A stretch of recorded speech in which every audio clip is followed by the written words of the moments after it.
বন্ধুরা, সুবলয় রান্নাঘরে আপনাদের স্বাগত। আজ বানাবো আমি চিংড়ি মাছের মালাইকারি। চিংড়ি মাছটাকে আমি পরিষ্কার করে নিই। প্রথমে আমার মাছটা পরিষ্কার হয়ে গেছে। আমি ওই পেটের নোংরাগুলো এখান থেকে টুথপিক দিয়ে বার করেছি, সব এক একটা করে বের করে দিয়েছি। মাছটা পরিষ্কার হয়ে গেছে পুরো। এবার আমি নুন হলুদ মাখিয়ে হালকা করে ভাজবো। একটা বড় সাইজের পেঁয়াজ নিয়েছি, কটা কাঁচা লঙ্কা, এটাকে আমি মিক্সিতে বেটে নেব। এইদিকে একটা গোটা নারকেলের দুধ বের করে রেখেছি, আমি ওই নারকেলের দুধ দিয়েই করব। উনুনে প্যান বসিয়ে দিয়েছি, দেবো সর্ষে তেল দিয়ে আমি চিংড়ি মাছগুলোকে এক একটা করে ভেজে নেব।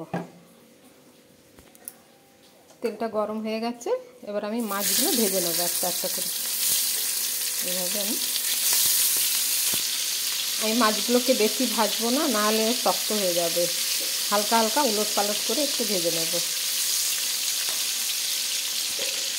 আমার মাছটা ভাজা হয়ে গেছে, এবার তুলে রাখবো। দিয়ে দেবো শুকনো লঙ্কা, তেজপাতা আর এই গোটা গরম মশলা। দিয়ে দেবো পেঁয়াজ আর লঙ্কা বাটা, কাঁচা লঙ্কা আর পেঁয়াজ যেটা বেটে রেখেছি ওটা দিয়ে দিলাম। দিয়ে দেবো অল্প আদা রসুন বাটা। দিয়ে দেবো মশলা,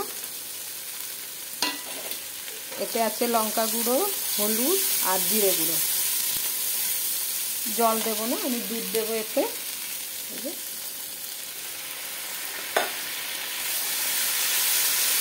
এটা গোটা নারকেলের দুধ বার করে রেখেছি গরম জলে।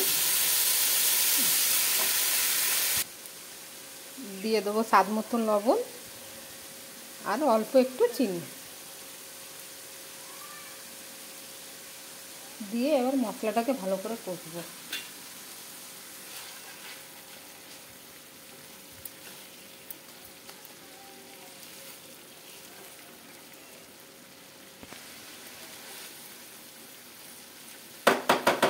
আমি ঢাকনা বন্ধ করে 2 থেকে 3 মিনিট কষাবো এটাকে। আমার মশলাটা কষানো হয়ে গেছে, মশলা তেল ছেড়ে দিয়েছে। এবার আমি দিয়ে দেবো এই দুধ, নারকেলের দুধটা দিয়ে দেবো।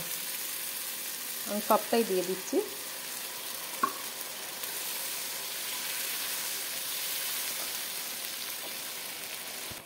ঝোলটা ফুটে গেছে, এবার আমি একটা একটা করে মাছ দিয়ে দেবো। আমি মাছের খোসাগুলো বাদ দিয়ে দিয়েছি বলে মাছগুলো সব গুটিয়ে গেছে, কিন্তু পরিষ্কার তো করতে হবে। আমার হয়ে গেল দেওয়া। এবার এটাকে আমি 2 মিনিটের মতন এরমই ছাড়বো।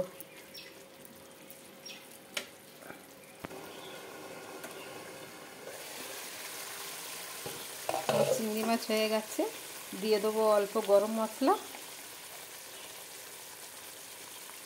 আর ছড়িয়ে দেবো অল্প একটু ঘি, সামান্য ঘি দিলাম।